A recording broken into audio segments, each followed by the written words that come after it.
Every civilization passes through its seasons.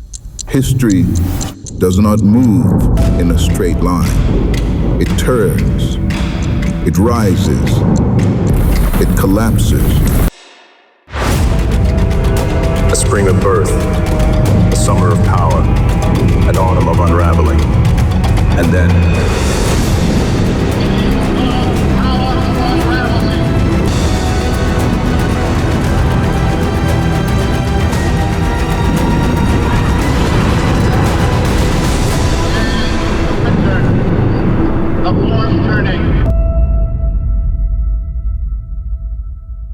はい、皆さんこんにちは。今日もスケールのでかい話をしていきますよ。今日話すことは今起きている全てのことをある意味説明できる理論になっています。80年に一度世界は壊れる。そしてその壊れ方にはパターンがあります。一冊の本が今起きていること全てを予言していたかもしれない。そしてその本を読んだ一人が今この世界を設計しているかもしれない。なんでこのタイミングでエプスタインファイルが公開されたのか、なんでパンデミックが起きたのか、なんでイラン戦争、ウクライナが始まったのか、バラバラに見えるかもしれないこのニュースが実はもしかしてね、一本の線で繋がってるかもしれないという話なんです。とその前に人類がようやっと月に向かいましたね。正確にはね、月の周回ですけど、アルテミスがとんでもなく綺麗な月の映像を届けてくれました。4人の宇宙飛行士たちは今回なんとね、人類史上最も地球から遠い地点、月の裏側に到達したんです。指名手配だったら完全に逃げ切れるね、これ。ただこんな歴史的な瞬間になんと40秒間通信が途絶えたんです。なぜならそこには無数の建造物と宇宙船が映ってしまったから。実際はシンプルに月が地球との間にいて遮断したから。すごい光景だよね、これ。月越しの地球っていうね、宇宙に行くたびにいろんな陰謀論が再熱するんですよ。そもそも月に行ったのか、てかそもそも宇宙に行けるのか、てかそもそも地球って丸いのか平らじゃないのかみたいなね。こんな話で言うと今科学界では不思議な陰謀論が渦巻いているんです。ライト・パターソン空軍基地の司令官だったウィリアム・マッカスランドが2月27日から行方不明になっているんですね。都市伝説の人ならわかるかもしれないけど、このライト・パターソン基地、はい、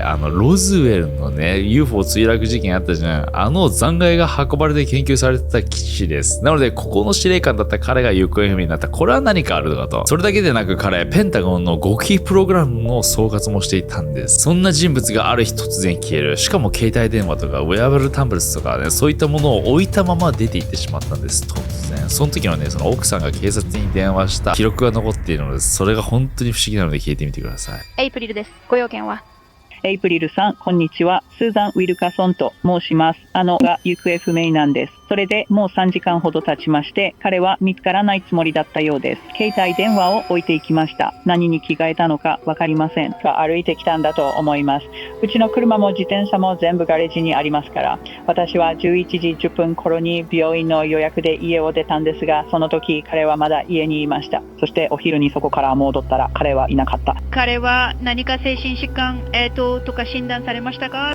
そうですね。不安とか短期記憶の喪失、それから睡眠不足といった身体的精神的な問題でずっとお医者さんに見てもらっています。すごいでしょ。旦那さんがね、どんなところで働いてたか分かるからかもしれないけど、自分のことを探さないでくれみたいな感じで消えてったって言うんですよ。なんでそんなこと分かるの？ただこの失踪事件、大きな陰謀の一コマかもしれない。なぜかというと、2024年から今現在にかけて、そのトップ研究者科学者たちがなんと12名もね亡くなっているか、あるいは不思議な失踪を遂げているんです。 NASA 上級研究員 LA 自宅で死亡。核兵器研究施設のロサマロスの元職員失踪。 NASA 航空宇宙エンジニアハイキング中失踪。同行者の10メートル後ろを笑顔で手を振りながら歩いていた。同行者が振り返った時、彼女は消えていた。彼女に関してはロケットエンジンに使われているモンドロイという物質のプロジェクトを担当してて、ウィリアムがね最初の失踪した人が直接監督していたんです。この4日後、またロサアラモスの職員が失踪。 MIT 核融合科学センター所長自宅で射殺。彼らは全員先進的な推進システム、未知の素材、航空宇宙技術に関わっていた人たちなんです。今時期的にさ、トランプが UFO を開示しますよ、宇宙人開示しますよみたいなこと言ってるじゃん。この時期に立て続けにこういった動きがあるのは不思議ですよね。しかも政府もさ、Alien.gov って言って、その政府がこれから宇宙人をおそらく公開するであろうサイトのドメインを取得したんです。着々と準備は進んでいるんですよね、何かに向けて。この動画を編集してる間にもなんとアップデートが2個3個起きました。マジで何かが起きています。ここ最近ではないんですけど、この研究者リストに追加されたのがエイミー・エスクリージ。もし私がし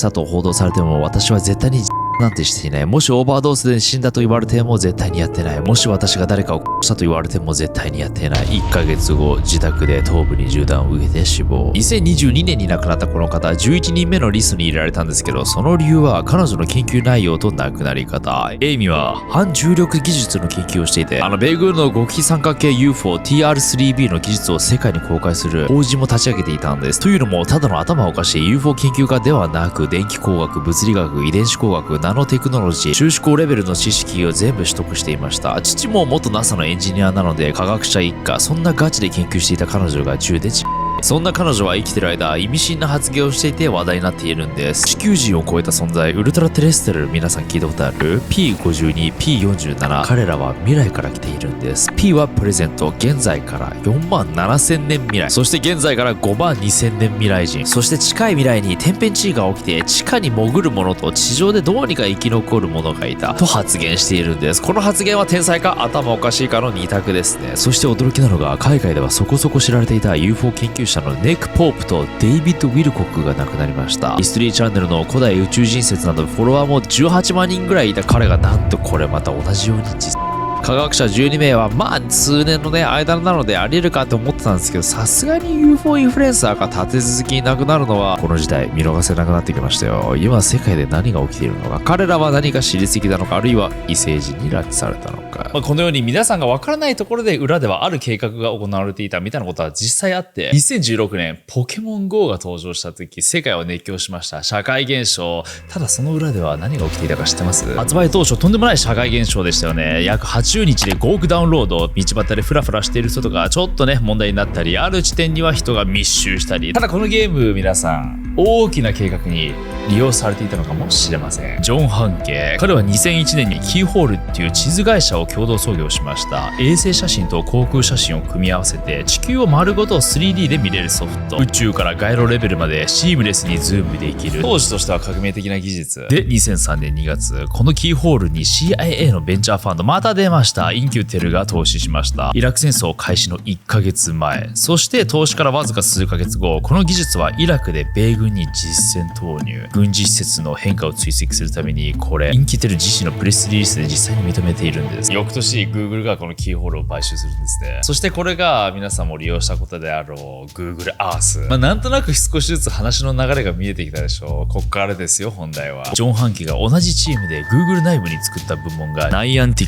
2015年にスピンアウトして2016年にポケモン GO をリリース。約80日で5億ダウンロード。世界中の人が楽しくポケモンを捕まえ始めた。捕まえたのはポケモンだけでなく地球そのものの姿。2026年3月 MIT Technologies Reviews が衝撃的な報道をしました。ポケモン GO やイングレスなどナイアンティックのゲーム群のプレイヤーが10年間で撮影した画像は合計300億枚。建物や公園、商店街、あらゆる天候、時間帯、角度から、みんなの家とかもあるでしょ。なんならうんこしながらとかもあるでしょ。これね、Google ストリートビューの車載カメラでは絶対にカバーできない領域。歩行者目線の地上レベル画像データベースなんですよ。しかもプレイヤーはゲーム内報酬と引き換えに自分から進んでスキャンを提供していたんです。じゃあこのデータが何に使われているのか。ナイアンティックはこの300億枚の画像で Large Geospatial Model という AI を訓練して GPS なしでカメラだけで数センチの精度で位置を特定できる技術に使いました。自律型配達ロボットの目になっています。Focal Robotics。さらに興味深いのが2025年にナイアンティックはゲーム部門をサウジアラビアの政府系ファンドのスコープリーに35億ドルで売却したんですけど、地図データは売らなかったんですね。ナイアンティックスペシャルという別会社に分離して、データだけは自分たちで持ち続けてるっていう。なのでこれね、ゲームより実はこの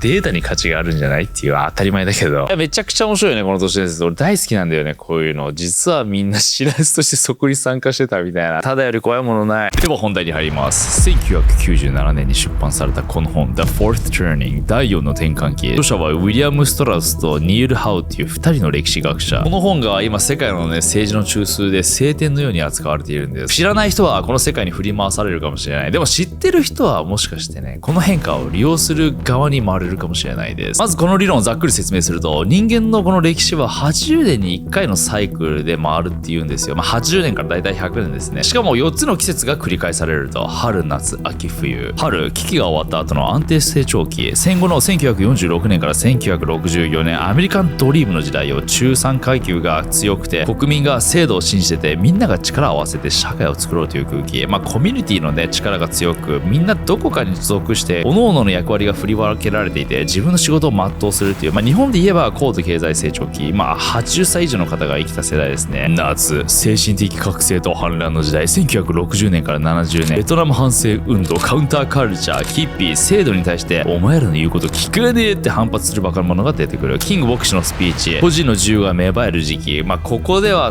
みんなで手を取り合っていきましょうっていう時代からおのおのね少しずつ覚醒していくんですよ。何人かがいやなんか今の制度っておかしくねって、この時代何か変えなきゃいけないっていう感じでちょっとずつ覚醒する人たちが出てくる。みんなではないんだけどね。秋、制度が弱体化し個人主義が極まる。1980年から2000年代、ウォール街の欲望は全だの時代。新自由主義、規制緩和、グローバリゼーション、みんなが自分のことだけを考えて制度への信頼がどんどん落ちていく。個人主義の最高潮、好きなことをして生きる自己主張の強い種族が出てくる。格差が広がり始める。先ほどね少しずつ覚醒する人々が出てくるっていうじゃん。今度はねどんどんみんな覚醒していくわけよ。そうなってくるともうコミュニティに属するとかじゃなくてもうね社会に対する不満が爆発していってどんどんそういった個性の強い人たちが意見が割れていって分断されていく。そして冬、第4の転換期、既存の秩序が完全に崩壊する。これが一番やばい季節です。革命、内戦、疫病、世界大戦レベルの激変が起きる。古い世界が死んで新しい世界が生まれる。春が来るためにはまず冬を乗り越えなければならない。これゾッとするんですけど、過去の冬にどんなことが起きたのか各500年間これ調べた結果全部同じようなことが起きているんです。第一の冬、1770年代、アメリカ独立革命、イギリスの帝国の支配から脱出して新しい共和国を作った。第二の冬、1860年代、南北戦争、国が真っ二つに割れて60万人以上が死んだ奴隷制度が終わった。第三の冬、1930年代から40年代、大恐慌と第二次世界大戦、経済が崩壊しファシズムが台頭し人類史上最大の戦争が起きた。その後にニューディール政策、国連、福祉国家が誕生して世界秩序が完全にリセットされたんです。共通点えぐいでしょ。80年に1回とんでもないレベルの破壊が起きてその後にその世界をね新しく作り直しましょうという秩序が生まれるんです。しかも毎回その直前の時代、つまり秋の時代に格差が広がってエリートが好き放題やって国民の怒りが限界に達する。でもう一つ強い特徴があるんです。なんとねこの冬の時代には必ず強いリーダーがね指導者が現れるんです。アメリカ独立ではジョージ・ワシントン、南北戦争ではリンカーン、第二次世界大戦ではルーズベルト。彼らは既存の秩序を壊して新しいルールを打ち立てた。冬の指導者は春の設計者でもあるんです。ただこれみんな見ても分かる通りアメリカの歴史じゃないですか。この理論っていうのはねイギリスとアメリカの歴史を元に作られたんです。じゃあなんだ日本関係ないじゃん、世界関係ないじゃんって思ったかもしれないじゃないですか。なんとこれ第二次世界大戦では世界戦争だったじゃないですか。なので一気にグローバリズム展開されたんです。なのでそっからこの法則世界にも通用するようになってしまったんです。確かに見てみたらそうじゃないですか。あるところでナショナリズムがね急に強まったりしてないですよね。今アメリカで起きてそこから世界に広まって日本でも起きてるように、じゃあ次の冬はいつなのかって思っちゃうよね。1945年から始まったこのサイクル、80年から100年経つと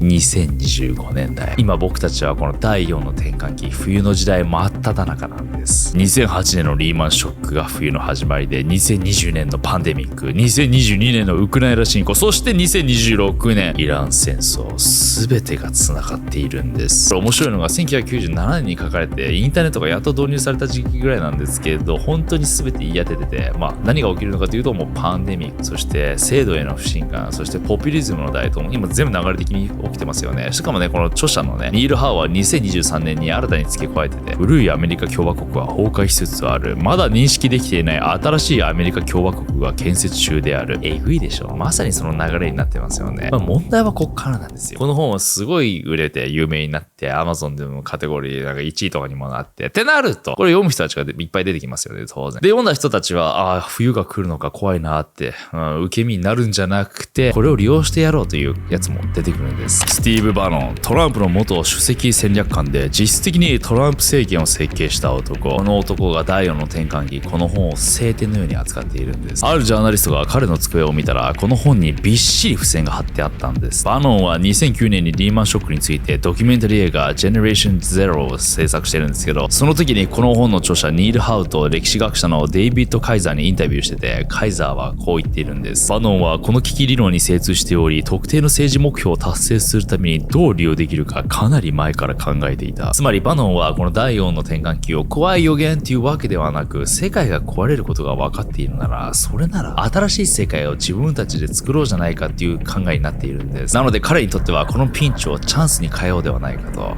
戦いは善である。そう言ってダース・ベイダーやサタンを力の象徴として引き合い出しているんですね。やべえやつやんって感じかもしれないけど、この第4の転換期理論で考えると、冬は寒くて暗いじゃないですか。そこで暗躍して、破壊こそね、新しい創造の前提条件じゃないかということ。しかもこの第4の転換期にはある概念があるんです。グレイチャンピオン。危機の時代に現れる預言者的な老人で社会を導く存在。バノンは要はこれになりたがってるんですね。思い返せば、2021年1月6日のアメリカ議事堂襲撃事件。バノンは自身のポッドキャストで事件の前日に明日全てが変わると煽っていたんです。ただバノンはね、2024年にも有罪判決を受けて収監もされているんですね。でもその思想はトランプ政権に深く根付いている。となると、2026年、今トランプがやってることを、もしかしてそういうことなのって思っちゃうでしょ。彼今本当に暴走してるからね。アメリカの保守派の代表格であるタカー・カールソン、キャンディス・オーエンズ、アレックス・ジョーンズ、メーガン・ケリーを名指しで批判。今トランプ支持者がほぼほぼいなくなってきちゃってるんですよ。すごいことが起きてる。彼は何のために戦っ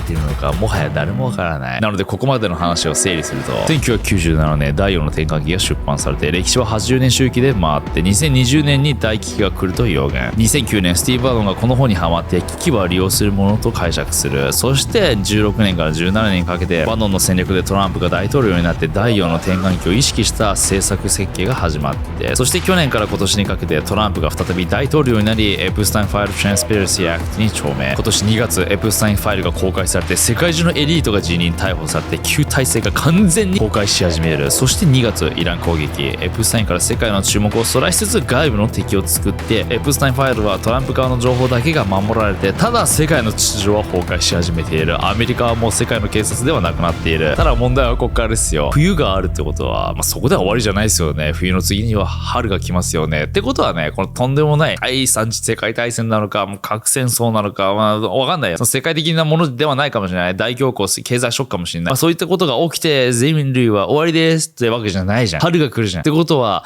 一番大事なので、春、誰が設計するのか。前の動画で話したピーター・ティールによる Praxis というデジタル国家構想、イーロン・マスクのスターリンク V3 は宇宙に AI データセンターを作ろうとしている。トランプのフリーダム・シティーズ構想、これだけでないんです。長年アメリカは実はあることに備えてね、地下都市を建設しているという話がある。2001年9月10日、ラムズフェルド国務長官がペンタゴンで記者会見を開きました。政府の 2.3 兆ドルが何に使われたかわからない。このお金の闇をね、ある女性が追いかけているんです。キャサリン・オースティン・フィッツ。ブッシュ政権で住宅都市開発省をやってた彼女。ガチのエリート側の人間なんですけど、なんと彼女ね、タカー・カールソンのインタビューでとんでもないことを語っているんです。ミシガン州立大学のスキッドマー教授と一緒に1998年から2015年の政府の帳簿を片っ端から調べました。そしたら出てきたのが21兆ドル分の何に使ったか記録がないお金。当時のアメリカの借金が20兆ドルですからね、その同じぐらいの額何に使ったかわからないんです。これどういうことかというと、旦那さんが毎月3万円のお小遣いをもらったとして、そしたらね、その年末にね、いくらお金を何に使ったのかっていうのを見ると、500万円の何に使ったかわからないお金があると。なんだろうね、隠し子がいるのか、キャバクラなのか、もうケツの穴に入れたのか。しかも2018年に政府が新しいルールを作って、国家安全保障のためならお金の流れを隠していいっていう、もうパワープレイをしちゃったんですよ。もうそれされたらもうどうしようもないじゃん。何に使ってるか、裏で何してるのかわからない。で、問題はその消えたお金がどこ行ったのか。キャサリンもちろん追いましたよ。2021年から2年間にわたってデータを集めまくって、そしたら彼女がね、ある一つの仮説にたどり着きました。僕たちが暮らしているこの地面の下に170の地下都市がトンネルで繋がったもう一つのアメリカが存在するかもしれないと。ぶっ飛んでるように聞こえるかもしれないですけど、実際に確認されている分かっている地下はあるんですよ。コロラドのシャイアマウンテンにはノラッドの司令部があります。バージニアのマウントウェザー、ウエストバージニアには高級リゾートの地下に議会用のバンカーがあります。普通に考えたら軍事開発とかそういったものでしょうと思うかもしれないですけど、キャサリンはもっとぶっ飛んだことを言っています。近絶滅イベントに備えていると何それって感じでしょ。1 12,800年前、地球にとんでもないことが起きました。ヤンガードリアスという時期にたった数年で気温が10度以上急降下したんです。地表の 10% が燃えて、マンモスもサベルタイガーも全部消えました。原因は巨大な水星の衝突じゃないかと言われてて、最初はねとんでも扱いだったんですけど、最近ではね50人以上の科学者がこの説の証拠をねいろいろ出してきて証明しつつあるんです。なのでこの理論をつなげると第4の転換期が訪れようとしている。しかもこの1万年のサイクルでとてつもない規模の大災害が起きるかもしれない。もちろんそれだけじゃないですよ。現実的なことを考えると、この冬の季節必ずとんでもない戦争が起きて春になっているんです。もう全てです。過去を全部辿るってことを考えると、そういったことを、ね、皆さんいろいろ備えちゃいますよね。ただもちろんこれは皆さんを煽っているわけではないです。アメリカは2026年に建国250周年を迎えます。80年サイクルで3回目の冬。1776年の建国から数えるとちょうど3サイクル分。著者のニール・ハウは2030年代初頭に冬を経たら何らかの形でアメリカは別の国になると言ってます。それが今ではね先ほど言ったようにグローバル展開されたから世界各国が新しい国になるかもしれない。